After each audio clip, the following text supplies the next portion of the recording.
वैसे विकास, एक बात तो है, तू ना लड़की बहुत अच्छी लाया है। अरे कोई इसे देख के कहेगा कि इसे मिर्गी की बीमारी है। बुआ जी, इसे एपिलेप्सी कहते हैं। ये एक न्यूरोलॉजिकल डिसऑर्डर है। अरे हाँ हाँ, जो भी है, अब अंग्रेजी में बोल देने से बीमारी थोड़ी ना बदल जाएगी।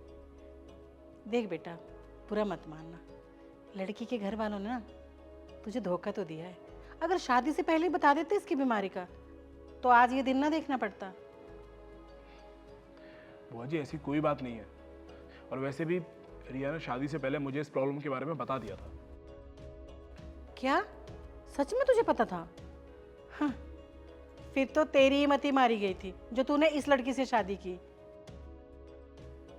कहीं इसने तुझ पे कोई काला जादू तो नहीं किया था? भैया, आजकल की लड़कियों को कोई भरोसा नहीं है। अच्छा लड़का फंसाने के लिए ना कुछ भी कर सकती हैं। वैसे रिया बेटा, एक बात है, हमारे विकास को पाके ना तुम्हारी तो लॉटरी लग गई है। जी, विकास बहुत अच्छे हैं और काफ़ी अंडरस्टैंडिंग भी हैं। हाँ हाँ, तुझे तो अच्छा लगेगा ही, तेरे पागलपन को बिना दहेज के फोकट में जो ढो रहा है। बुआ जी, आप ये कैसी बातें कर रही हैं? अरे और नहीं तो क्या, आजकल के टाइम में कौन ऐसी लड़की से शादी करेगा जिसे मिर्गी के दौरे पड़ते हो। अरे भगवान जाने कब कहाँ इसे दौरे पड़ने शुरू हो जाएं। आप लोग बैठिए, मैं चाय लेकर आती हूँ। अरे नहीं नहीं बेटा, चाय की कोई ज़रूरत नहीं है। एक बात बताना, मैंने सुना है कि तुम्हें शादी वाले दिन भी दौरा पड़ गया था, ये सच है क्या? बुआ जी, एपिलेप्सी में जब नर्वस होता है इंसान तो नर्वसनेस के चलते कभी कभार ये सिम्टम आ जाते हैं। अरे हाँ, लेकिन ये सोच कि अगर शादी वाले दिन दौरा पड़ता ना, तो रिश्तेदारों में हमारी कितनी बेइज्जती होती, ये बता। अब देख, अगर तू इसे कहीं घुमाने फिराने ले गया, कहीं खिलाने पिलाने ले गया और वहाँ सबके सामने इसे दौरा पड़ गया, तो तेरी क्या इज्जत रह जाएगी। और एक बात और, मैंने तो ये भी सुना है कि मिर्गी की बीमारी ना माँ से बच्चों में भी आती है।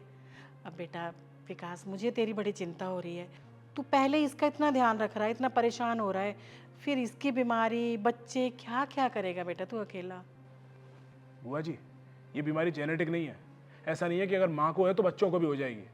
और वैसे भी रिया अपनी दवाई टाइम पर लेती है और वो काफ़ी ठीक है। और रही बात बच्चों की, तो आपको चिंता करने की कोई ज़रूरत नहीं है। अरे बेटा, मुझे तेरी चिंता हो रही है इसलिए। मैंने कहा ना, आपको चिंता करने की कोई ज़रूरत नहीं है। और आप जिस तरीके से बात कर रही हैं उसे चिंता करना नहीं कहते हैं, बेइज्जती करना कहते हैं। विकास, कैसे बात कर रहा है तू ये? हाँ, अब तू एक लड़की के लिए अपनी बुआ को सुनाएगा? लड़की नहीं, पत्नी है मेरी, जिसके बारे में आप बात कर रही हैं। और गलती मेरी है जो मैं इतनी देर से सुन भी रहा हूं। और क्या कहा था आपने कि रिया मुझ पर बोझ है? आपकी जानकारी के लिए बता दूं कि कोई किसी पर बोझ नहीं होता है। और वैसे भी जितना मैं कमाता हूं ना, उससे ज़्यादा रिया कमाती है। और उसके बाद वो मेरे घर को भी संभालती है, मेरे माँ बाप का ध्यान रखती है। और बदले में मैं उसके लिए कोई ज़्यादा कर भी नहीं पाता हूँ। इसलिए आप चिंता ना ही करें तो ही बढ़िया है। लेकिन इस तरह की बीमारी आगे चलकर रिश्तों में भी रुकावट पैदा करती है। अच्छा, आपकी बहू में तो ये बीमारी है नहीं, आपका घर बढ़िया चल रहा है। आपको तो बड़ा फक्र था ना कि आपके यहाँ बहुत अच्छी बहू आई है, सारा घर आपका बढ़िया चल रहा है। क्या हुआ? साइगर भैया का डाइवोर्स हो गया ना, और उसने किसी और से शादी कर ली।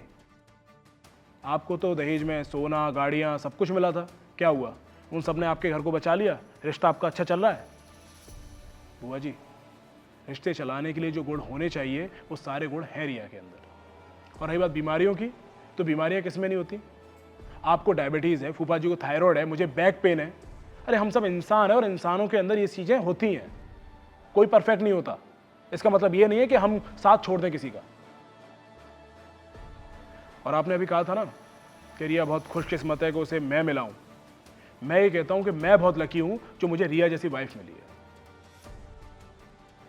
रिया, वैसे तो बुआ जी को डायबिटीज़ है, लेकिन तू बुआ के लिए एक मीठी चाय बनाओ ताकि इनके मुंह की कड़वाहट निकल जाए। अभी बनाती हूँ। नहीं नहीं, मुझे कोई चाय नहीं पीनी, मैं लेट हो रही हूँ, मैं जाती हूँ।